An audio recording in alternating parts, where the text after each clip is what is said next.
Oke, baiklah kita mulai ya. Bahasan kita hari ini adalah tentang encoding variabel, normalisasi dan standarisasi.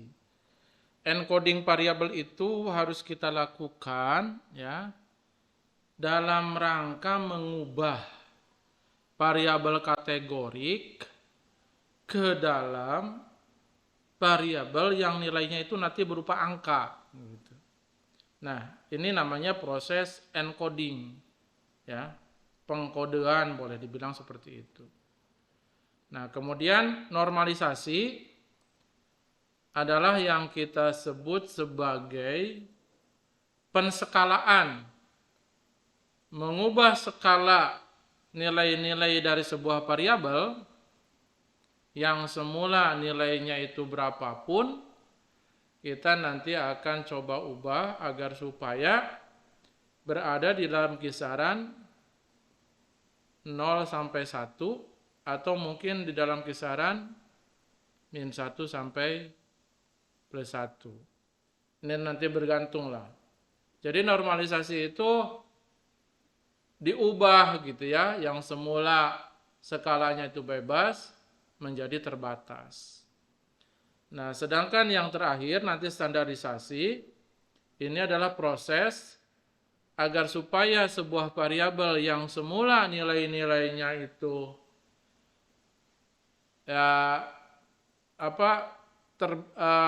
yang semula nilai-nilainya itu bisa berapapun begitu ya, kita ubah nanti agar supaya menjadi rata-ratanya di angka 0 ya, dan simpangan bakunya di angka 1. Jadi boleh dibilang misalnya ini yang asalnya nih ya kisarannya ya terserah berapa. Nah, ketika kita ubah ini, kita standarisasi katakanlah menjadi X bintang begitu ya, maka nanti kisarannya itu akan menjadi rata-ratanya akan ada di 0, kemudian kisaran kiri kanannya simpangan bakunya akan menjadi 1. Kayak itu sepintas ya. Nah, kita mulai dari pengkodean variabel. Tadi saya bilang pengkodean variabel itu adalah di dalam menangani variabel kategorik. Ya. Jadi kalau ada data yang variabelnya kategorik, entah itu dia nominal atau ordinal skala pengukurannya, maka kita harus lakukan yang namanya encoding. Dan tahapan ini kita lakukan di dalam pre-processing data. Ya, jadi kita sudah membahas sebelumnya ya, bagaimana cara mengambil data gitu ya, agar supaya masuk ke dalam software R katakan seperti itu. Kemudian kita sambung lagi bagaimana cara membersihkannya, bagaimana mungkin di situ kita harus melakukan ya berbagai macam pengolahan begitu ya, berbagai macam pengolahan yang sudah kita bahas sebelumnya. Nah, sekarang tibalah saatnya kalau yang kita hadapi ini adalah variabel kategorik, maka kita harus lakukan yang namanya encoding, ya. Mengapa kita harus melakukan encoding, ya? Karena sebagian besar analisis statistika lanjut, ya, yaitu biasanya memperlakukan variabel-variabelnya adalah berupa numerik gitu, berupa variabel yang isinya angka. Itu ya. Oleh karena itu maka cobalah bagaimana caranya kita mengubah yang variabel kategorik itu menjadi numerik begitu ya. Nah, ini tentunya nanti harus dipahami bahwa mungkin data kategoriknya adalah nominal atau data kategoriknya ordinal. Ya, ini pasti sudah pada tahu ya. Kalau ordinal, ini kan cirinya adalah dia ada ordering, ada urutan, ya, bahwa yang satu lebih tinggi tingkatannya daripada yang lain. Ya, misalnya kayak gini deh, ya, ada sebuah postingan begitu ya, kemudian nanti dikasih emoticon. Apakah misalnya ngasih orang sedih kayak gini, ataukah yang senyum kayak gini, atau yang senyum lebar kayak gini, ya. Nah ini tanda-tanda adalah ordinal, ya, tanda-tanda ordinal. Jadi yang ya nanti ada urutan gitu kan. Yang sedih itu kan jelek banget gitu ya. Yang good mungkin dia lebih tinggi, yang excellent dia jauh lebih tinggi. Atau mungkin tanda jempol kayak gini kan, don't like, oke. Jadi ini adalah kategori, tetapi ini adalah ordinal. Lain halnya misalnya dengan kayak gini nih. Misalnya alat tulis apa yang dipunyai? Pulpen, pensil, penghapus. Nah, ini mau nominal ini, ya. Nominal. Oke, karena ordinal dan nominal ini mempunyai ciri-ciri yang berbeda, tentunya cara menanganinya juga berbeda. Nah, ada berbagai cara untuk melakukan pengkodean dari variabel kategori. Ini banyak banget, ya, banyak banget. Mulai dari one hot encoding, ya, label encoding, ordinal encoding, frequency or count encoding, dan seterusnya. Nah, kita hanya akan bahas beberapa di antaranya, ya. Nah, nanti untuk lebih kaya lagi ya, mungkin kita nanti akan pelajari di lain kesempatan. Oke. Nah, ini adalah cheat sheet ya. Cheat sheet itu adalah contekan gitu ya, atau alur ya, bagaimana kita melakukan categorical encoding, pengkodean data kategori. Kita mulai dari sini, kita tanya ya, apakah data kita itu kategorik? Ya, concern kita ke sini kan? Ya, ya. Kemudian apakah kategori-kategorinya mempunyai urutan yang bermakna? Misalnya ya, kalau ya berarti data ordinal, gitu ya. Kemudian ditanya lagi, apakah dia interval data? Bisa jadi ya. Mungkin ada sih urutan begitu ya, tapi selisihnya itu ada maknanya gitu ya. Selisihnya ada maknanya, equal magnitude between value gitu ya.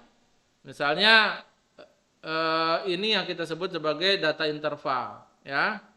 Kalau seandainya ada ya, kalau seandainya ada, maka yang kita lakukan adalah ini, yang namanya ordinal atau label encoding. Jadi pilihannya ke sini nih, cara melakukan encodingnya. Nah, tapi kalau misalnya dia intervalnya itu bisa berbeda-beda gitu ya, ada urutan sih, tapi jaraknya mungkin berbeda ya. Nah, maka pertanyaan selanjutnya adalah gunakan contrast encoder ya, hanya jika kita yakin. Maka nanti kalau kita yakin, kita nanti ke sini, ke polinomial dan seterusnya. Di sini banyak metodenya. Tapi kalau kita tidak yakin bahwa kita bisa menggunakan contrast encoder, ya, kita ya gunakan saja ordinal encoding dengan intermediary step. Sini ya, sini. Nah, kemudian nanti ya selanjutnya bisa dilihat lagi apakah cardinality-nya kurang dari 15.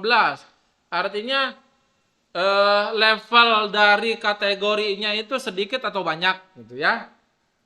Kalau dia sedikit ya, kalau dia kurang dari 15 berarti yes ke sini, maka dia metodenya decision tree, nanti pakainya one hot encoding ke sini. Tapi kalau dia no, artinya dia banyak, mungkin dia nanti larinya ke binary encoding, ke picture hash encoding dan seterusnya. Oke, jadi itu sejenis petunjuk ya, metode apa yang harus kita pakai di dalam rangka mengkategorikan, di dalam rangka mengkodekan variabel kategori. Oke, kita mulai dari yang pertama, one hot encoding. Kalau dilihat di sini, one hot encoding itu jatuhnya di sini, ya. Ini kapan kita lakukan? Tadi ya, lihat.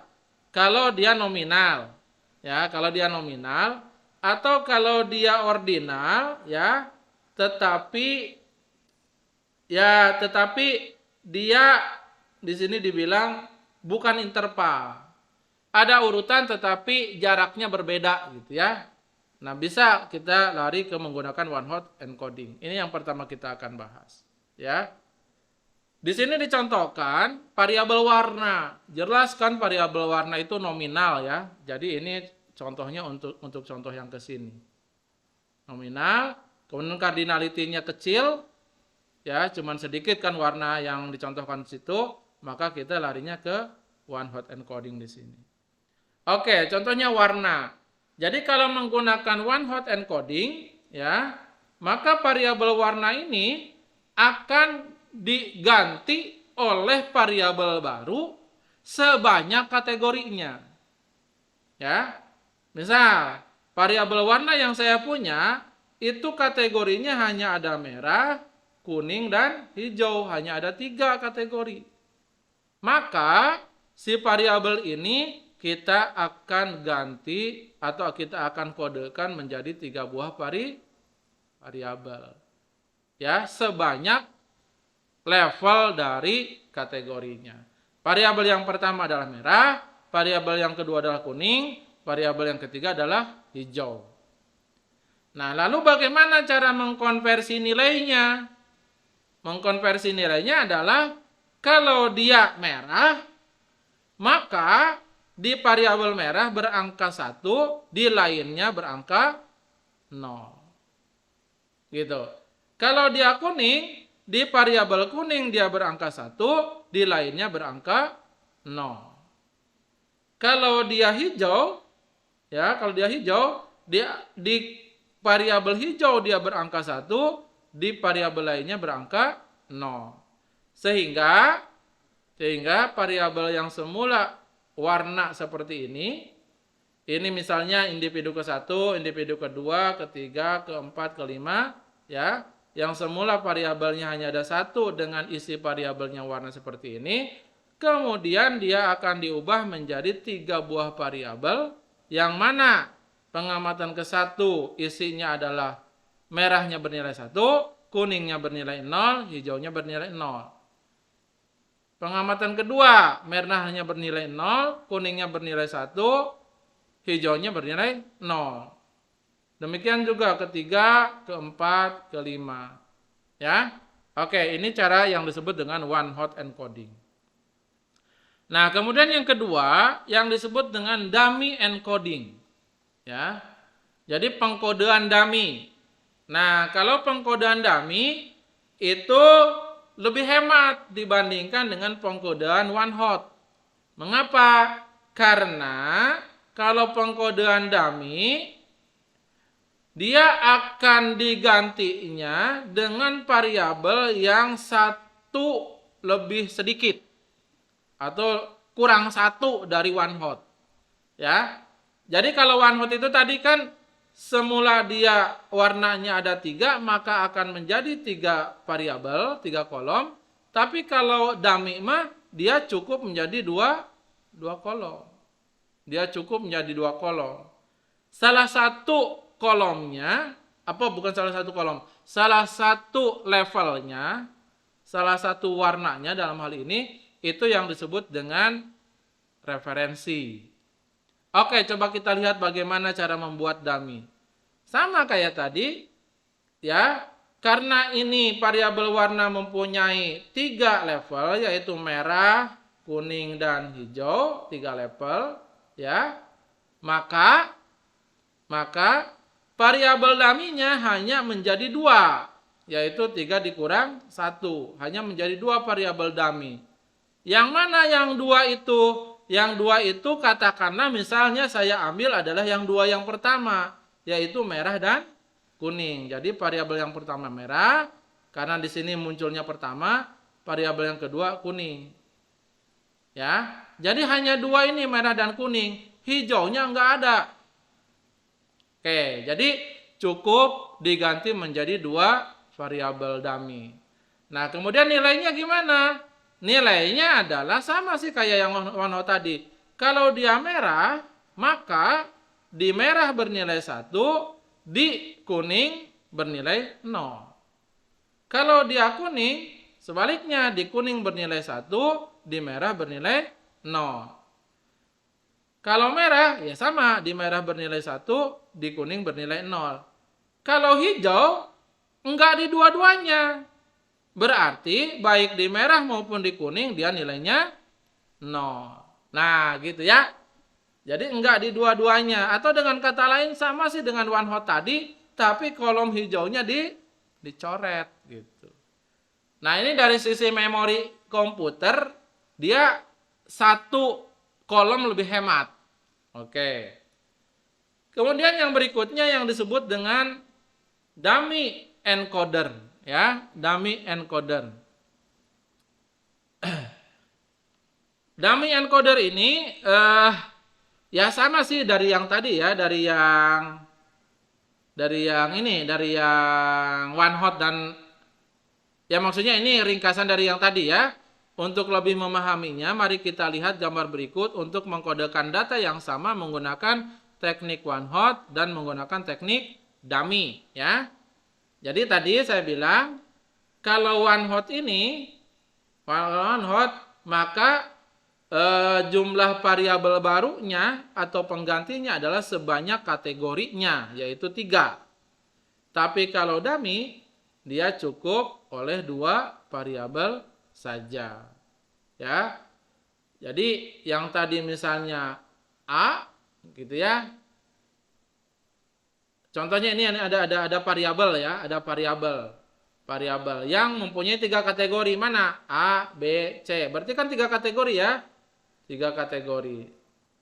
Nah, kalau 3 kategori dengan menggunakan one hot berarti harus menjadi 3 variabel. Ke 1, ke 2, ke 3. Katakanlah begitu ya. Nah, nanti kalau dia A, maka katakanlah ini nanti akan menjadi A, B, C. Kalau dia A, berarti di A dia 0, di A dia 1, di lainnya dia 0. Kalau dia B, di B dia 1, di lainnya dia 0. Kalau C, di C dia 1, di lainnya dia 0. Tapi kalau dummy, ya, dia cukup jadi 2, katakanlah menjadi AB saja. Kalau A, 1 di A-nya gitu ya, 0 lainnya. Kalau B, 1 di B, 0 di lainnya. Kalau C, otomatis dua-duanya 0.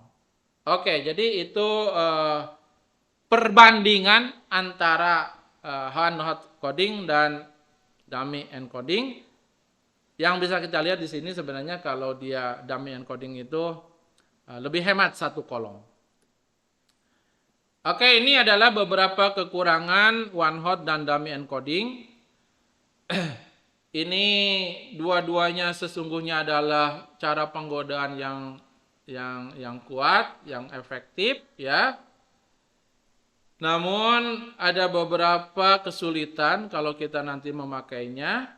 Pertama adalah jika ada beberapa kategori dalam suatu kasus, dalam variabel suatu kasus, memerlukan jumlah variabel dummy yang sama untuk menyandikan data. Misal, kolom dengan 30 nilai yang berbeda, artinya dia levelnya ada 30.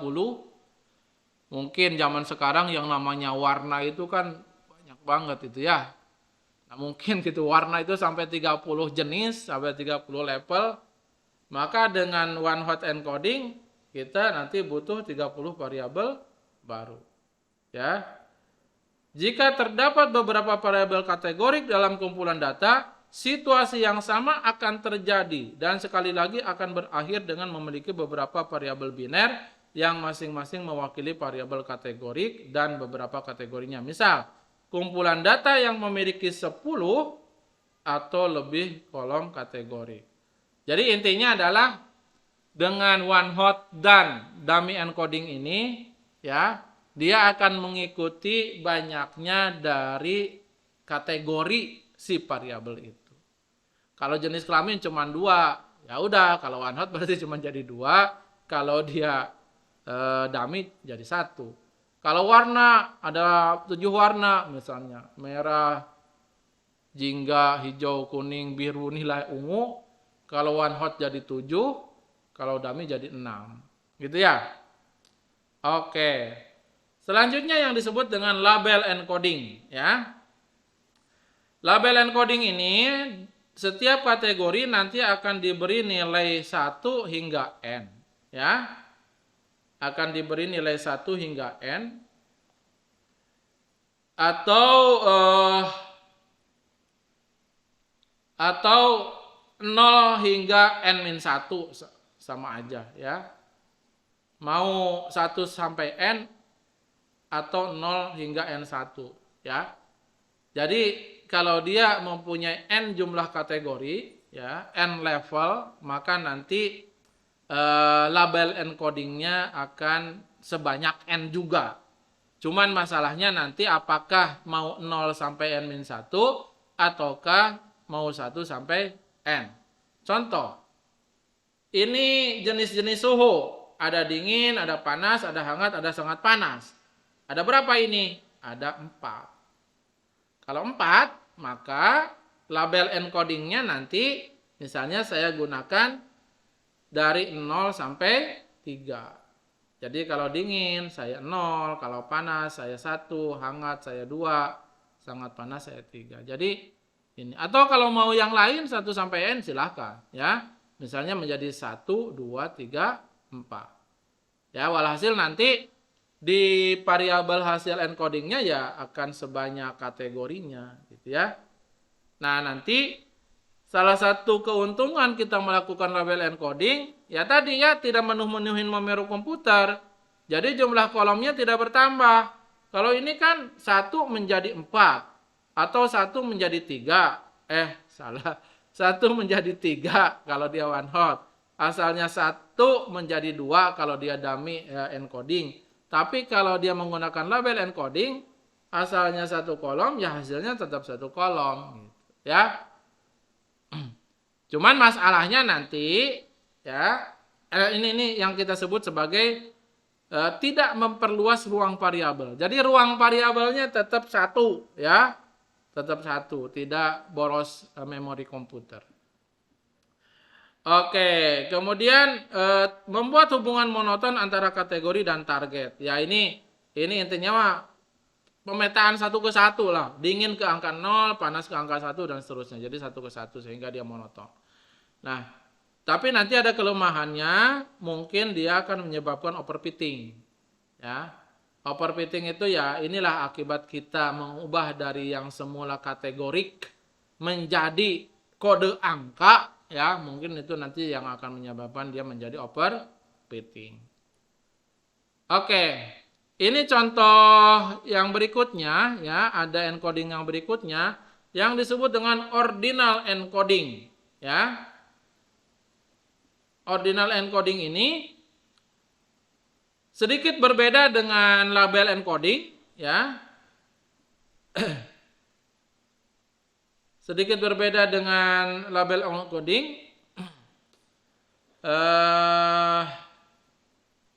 Tetapi ini khusus untuk yang variabel ordinal. Ya, ordinal encoding itu khusus untuk yang variabel ordinal. Kalau yang ini, ya, meskipun di sini ya tampaknya sih ada urutan gitu ya, dingin, hangat, panas, sangat panas. Iya, tampaknya sih ada urutan gitu ya kalau kasusnya seperti ini, ya.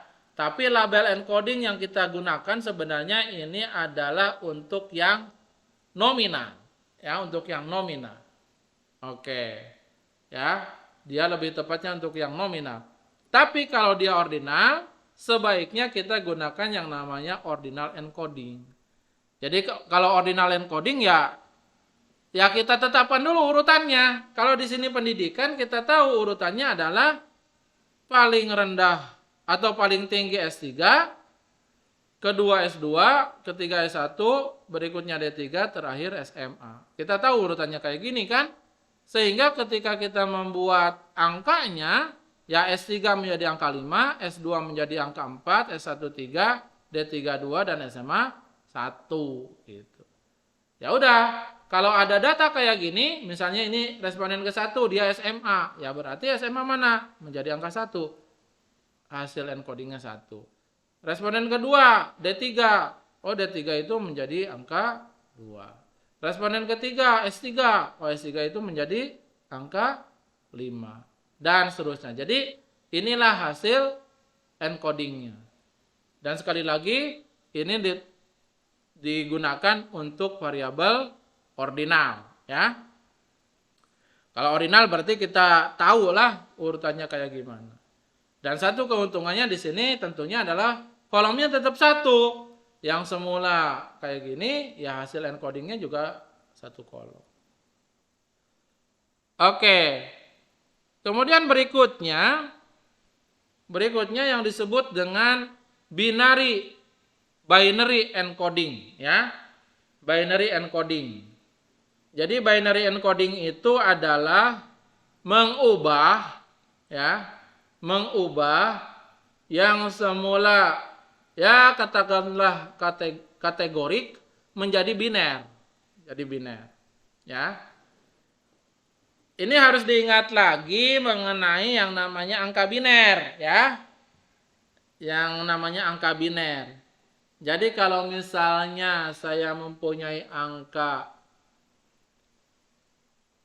atau angka saya ubah deh, ya, saya ubah. Misalnya binernya 00. Binernya 00. Kalau binernya 00, ini padanannya di angka desimal berapa sih? Caranya adalah 00 ini adalah dari yang belakang. 0, 0. 0 yang belakang adalah 0 kali 2 pangkat 0. Ya. Artinya ini 0 yang belakang, kan ini biner. Biner itu artinya 2 ya. 2. Basis 2. Jadi 0 yang belakang dia wakil dari 0 kali 2 pangkat 0. Ya. Kemudian 0 yang depan 0 kali 2 pangkat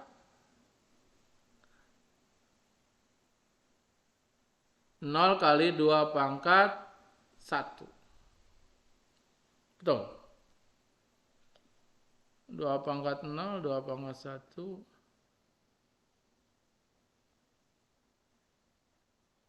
Oh, desimalnya 1.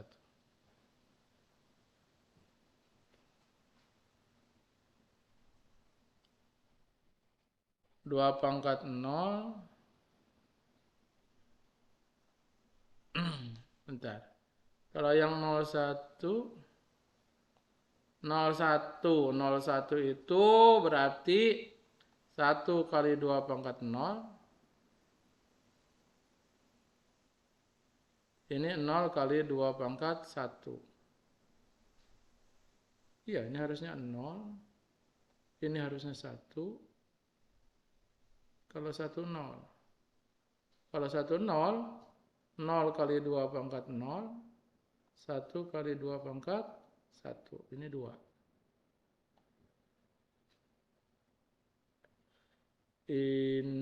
Oke, ini 0, ini 1, ini 2. 1 1.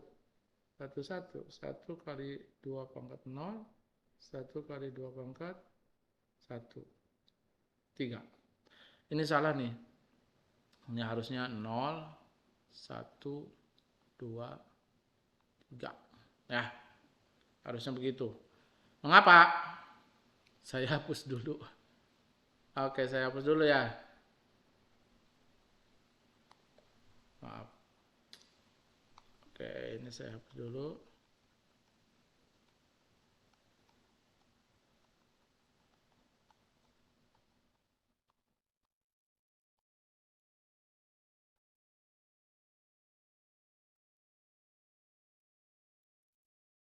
Oke, kita ulang ya. Jadi kalau kita mempunyai angka biner 00, berarti dia artinya yang depan itu 0 kali 2 pangkat 1 ditambah yang belakang 0 kali 2 pangkat 0. Berapa? 0 kali 2 pangkat 1 adalah 0. 0 kali 2 pangkat 0 adalah 0 kali 1. 0 juga berarti 0. Jadi angka biner 00 itu sama dengan angka desimal 0. Ya. Kemudian angka biner 01. Berarti yang depan dikalikan 2 pangkat 1, yang belakang Yang belakang 1 bukan. Yang belakang 1 dikalikan 2 pangkat 0. 1 dikalikan 2 pangkat 0. Berarti berapa? 0 ditambah 1 kali 1. 1 berarti 1. Gitu ya? Jadi ini 1. Jadi 01 biner sama dengan desimalnya 1. Oke. Lanjut. Aduh. Sini ke atas ya. 10. 10 ini sama dengan 1 kali 2 pangkat 1 ditambah 0 kali 2 pangkat 0. Berarti 2 ditambah 0. Berarti 2. Jadi 10 ini angka biner sama dengan 2 di angka desimal. Ya. Kemudian yang terakhir 11. 11 berarti 1 kali 2 pangkat 1 tambah 1 kali 2 pangkat 0. Berarti 1 kali 2 pangkat 1 adalah 2. 1 kali 2 pangkat 0 adalah 1 kali 1. 1 berarti 3.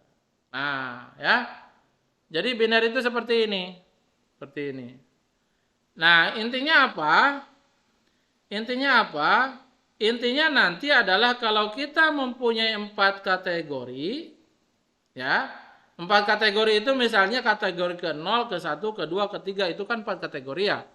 Maka nanti hasil encodingnya akan berupa 2 variabel, ya, akan berupa 2 variabel. Katakan variabel yang depan ini adalah X1, variabel yang belakangnya adalah X2, ya. Contoh, kalau dia levelnya adalah 0, kategori ke 0, maka nanti X1-nya bernilai 0, X2-nya bernilai 0. Gitu. Ya, seperti itu. Kalau dia adalah kategorinya sama dengan 1, ya, berarti dia nanti X1-nya bernilai 0, X2-nya bernilai 1. Ya, dan seterusnya. Oke. Nah, sekarang gimana kalau saya itu mempunyai 8 kategori, ya. Kalau mempunyai 8 kategori. Nah, katakanlah 8 kategori ini harusnya jangan 1 sampai 8, harusnya 0, 1, 2, 3, 4, 5, 6, 7, ya. Nah, harusnya ini ya. Harusnya 0 sampai 7. Maka bagaimana cara membuat jadi binernya? Nah, cara membuat jadi binernya. Oke. Kalau cara membuat jadi binernya berarti ya 0 ini angka binernya jadi berapa? 0 ini angka binernya tadi kan udah ada sih sebenarnya 0 0 kan? 0 0. Jadi tadi kalau sampai dengan 3, sampai dengan sini nih, itu sebenarnya cukup 2 variabel, ya. Cukup 2 digit biner. Tapi kalau dia 4, nah, kalau dia 4, dia butuh 3 digit biner. Ya. Kalau dia 4, dia butuh 3 digit biner. Mengapa?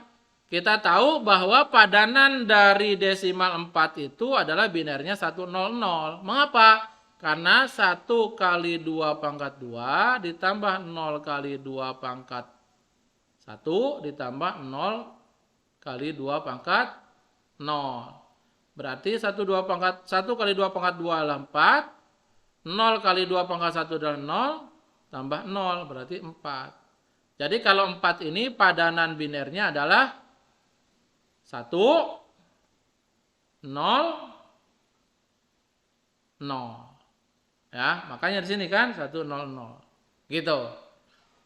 Kemudian 5. Berapa 5? Ya, 5 itu padanannya adalah 101. Mengapa? Karena 5 itu kan 1 kali 2 pangkat 2 ditambah 0 kali 2 pangkat 1 ditambah 1 kali 2 pangkat 0. 1 kali 2 pangkat 2, 4 tambah 0 tambah 1, 5. Jadi 5 itu adalah binernya 101. Nih 101. Nah, karena mulai dari 4, 5, 6, dan 7 dia nanti digit binernya ada 3, maka yang 0, 1, 2, 3 juga jangan dibikin jadi 2 digit.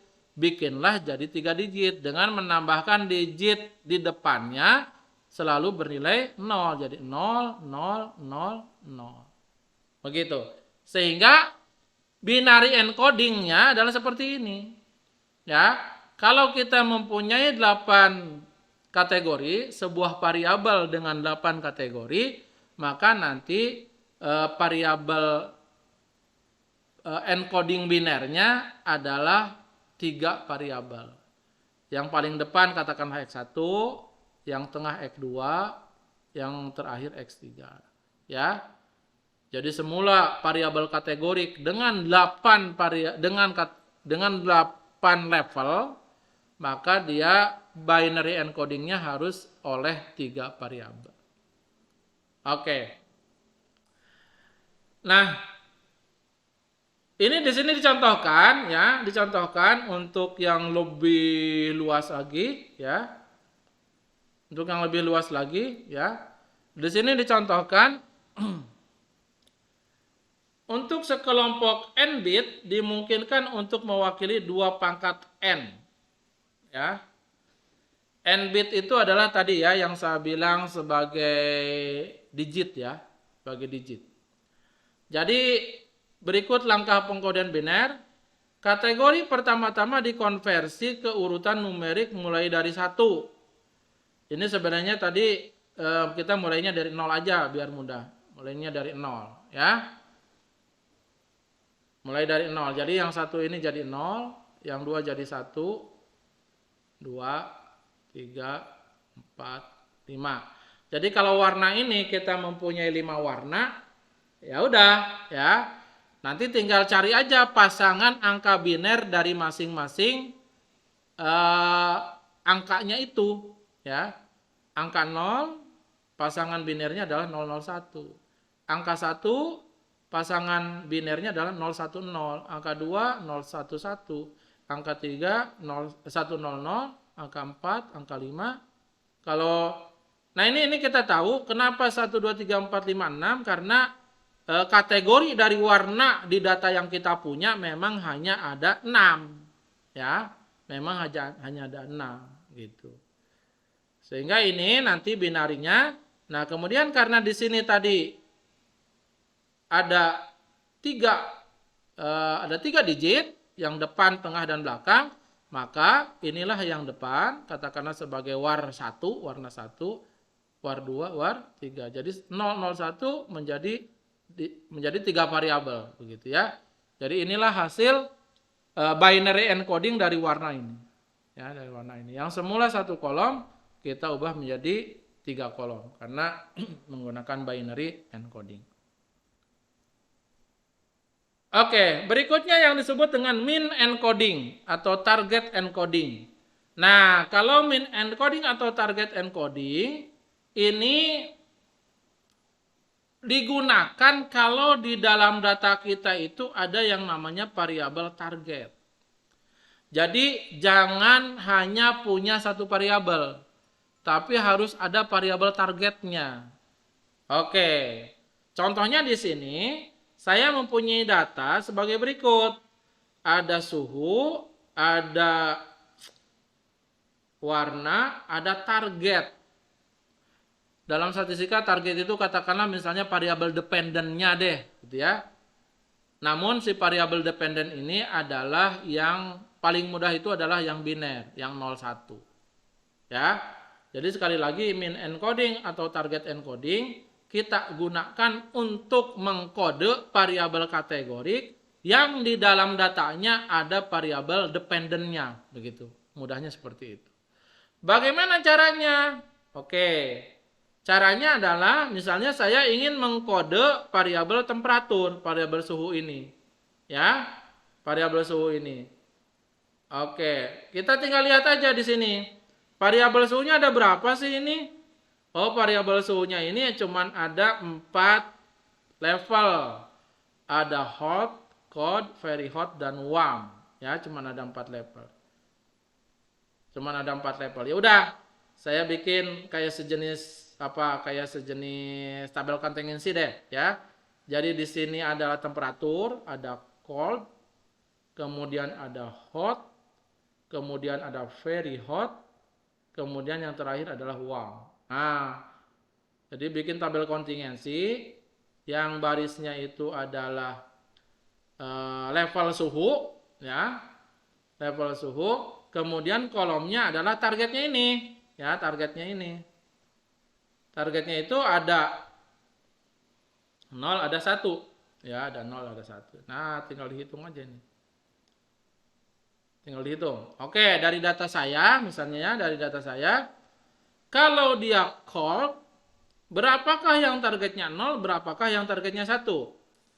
Cold itu ini, ada 2 ya, ada 2 cold. Ternyata dua-duanya targetnya 1, berarti ada 2 di sini. Sininya 0. Gitu ya.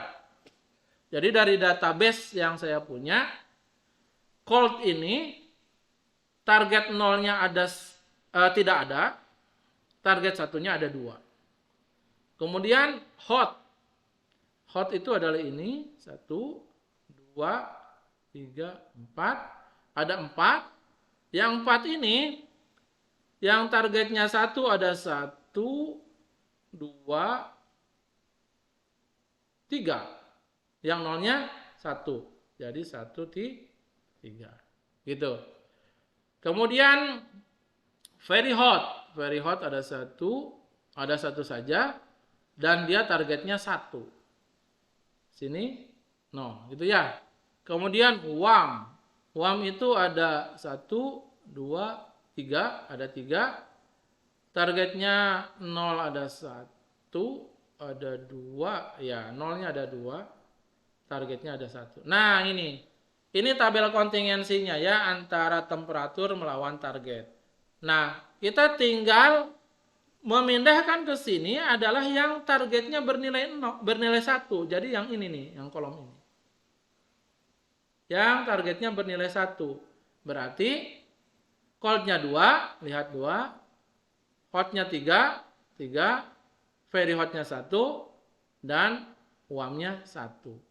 Oke, jadi ini tabelnya tabel frekuensi dari yang targetnya bernilai 1. Gitu ya. Oke. Di samping itu, kita harus juga bikin tabel yang merupakan total. Jadi tambahkan di sini total. Total itu adalah jumlah antara 0 dan 1 dari targetnya yang 0 dan 1. Untuk cold, di 0-nya ada 0, di 1-nya ada 2, berarti totalnya 2. Untuk hot, 1 tambah 3 berarti 4. Untuk very hot, 0 dan 1 berarti 1. Untuk warm 2 dan 1 berarti 3. Nah, ini totalnya 2, 4, 1, 3 di sini. Ya, yang target. Jadi ini total nih, ya, ini total nih. Total. Nah, kemudian tinggal kita bikin, ya. Mean encoding itu adalah frekuensi atas dibagi total bawah. Jadi untuk cold berarti 2 dibagi 2 sama dengan 1. Untuk hot 3 dibagi 4 berarti 0,75. Untuk very hot berarti 1 dibagi 1, dia 1. Untuk warm 1 dibagi 3 berarti sepertiga, 0,33. Nah, inilah yang disebut dengan mean encoding. Ya udah, nanti tinggal ganti ya. Tinggal ganti. Kalau dia hot berarti diganti oleh apa? Diganti oleh 0,75. Ya, lihat pengamatan ke-1 temperaturnya hot kan? Berarti diganti oleh 0,75. Pengamatan kedua cold diganti oleh 1. Ya. Nah, jadi inilah hasil dari encodingnya. Oke. Nah, ini kelebihan dan kekurangan mean encoding ya. Pertama, kelebihannya adalah langsung bisa diimplementasikan. Kedua, dia tidak memperluas ruang variabel, jadi variabelnya tetap 1. Semula 1 kolom di sini dia tetap menjadi 1 kolom di sini gitu ya. Oke, dan selanjutnya menciptakan hubungan monoton ya. Jadi ini juga nanti satu ke satu pemetaannya ya. Jadi cold ke angka 1, hot ke angka 0,75 gitu ya. Ya pokoknya 1 ke 1 nilai gitu. Kirinya 1, di depannya 1 nilai, tapi tidak bisa kebalikannya. Karena contohnya di sini very hot tetap juga ke 1 ya. Oke. Kemudian yang disebut dengan WOE, Weight of Evidence Encoding. Ya. Weight of Evidence Encoding ini juga sama tadi kasusnya ya. Kita gunakan kalau ada variabel targetnya. Ya. Kalau ada variabel targetnya. Nah, saya contohkan di sini ya. Saya contohkan di sini. Masih yang tadi kita contohkan. Jadi tadi kan udah dibuat ya hasil encodingnya. Tadi udah dibuat hasil encodingnya. Yang ini kan cold menjadi 1, hot menjadi 0,75, very hot menjadi 1, warm menjadi 0,33. Dari mana ini? Ini kan tadi sebenarnya adalah proporsi target bernilai 1. Ya kan? 2 dibagi 2. Kan ya? Itu kan jadi 1. Ya. Jadi target bernilai 1 ini yang diistilahkan dengan good. Ya. Target bernilai 0 diistilahkan dengan bad. Gitu. Jadi angka 1 ini, angka 1 di sini ya. Angka 1 di sini, ini adalah proporsi dari good. Ya, karena goodnya ada 2 terhadap total 2. Jadi proporsi goodnya 1.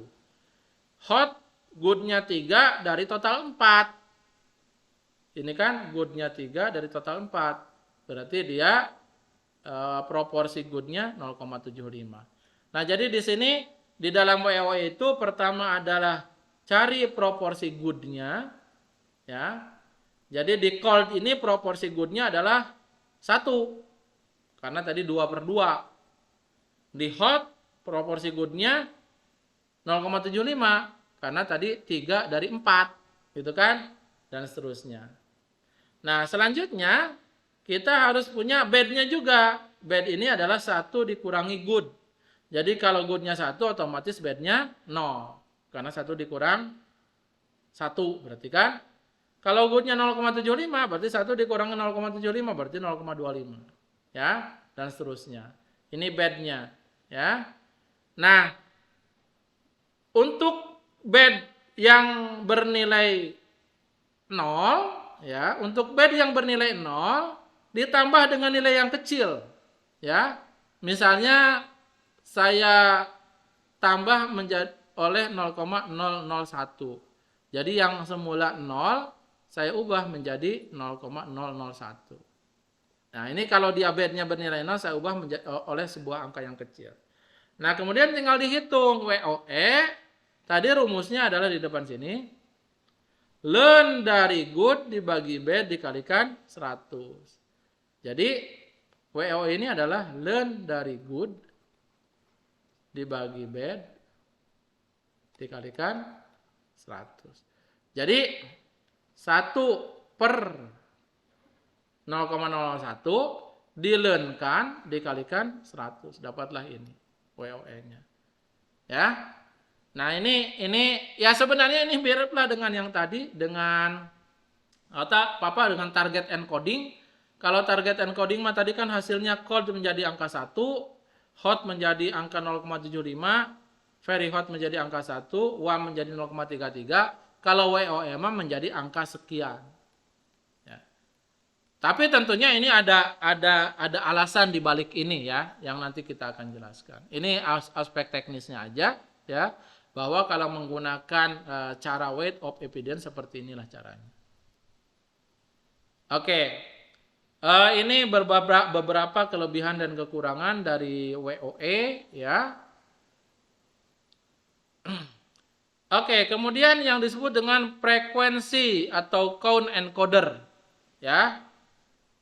Jadi ini juga sama, dia kasusnya kalau kita mempunyai variabel pendamping yaitu variabel dependennya, ya, variabel dependennya. Nah, nanti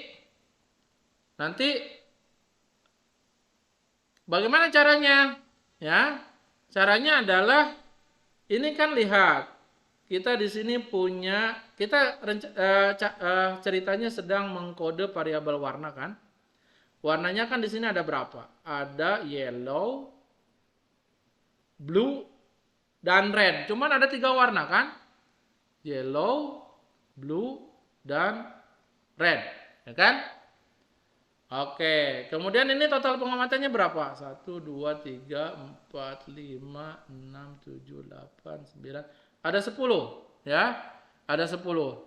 Nah, yang disebut dengan count encoder adalah berapa banyaknya frekuensi si kategori tersebut dibagi seluruh pengamatan. Jadi berapa coding untuk yellow? Ya, berapa banyak yellow? 1, 2, 3, 4, 5. Berarti 5. Dibagi total seluruh pengamatan. Ada 10. Berarti 5/10. Makanya untuk yellow dia menjadi 0,5. Jadi pengamatan ke-1 kan yellow. 0,5 dia hasil codingnya. Yang kedua yellow. 0,5 juga. Yang ketiga blue. Ya tinggal dihitung. Blue ada berapa? 1, 2. 2/10. Jadi 0,2. Ya kan? Jadi inilah hasil frekuensi atau count encoder. Ya. Sekali lagi ini kita gunakan seperti halnya yang tadi. Dia harus ada variabel dependentnya. Ini kelebihan kekurangannya. Ya. Nah itu semua. Ya.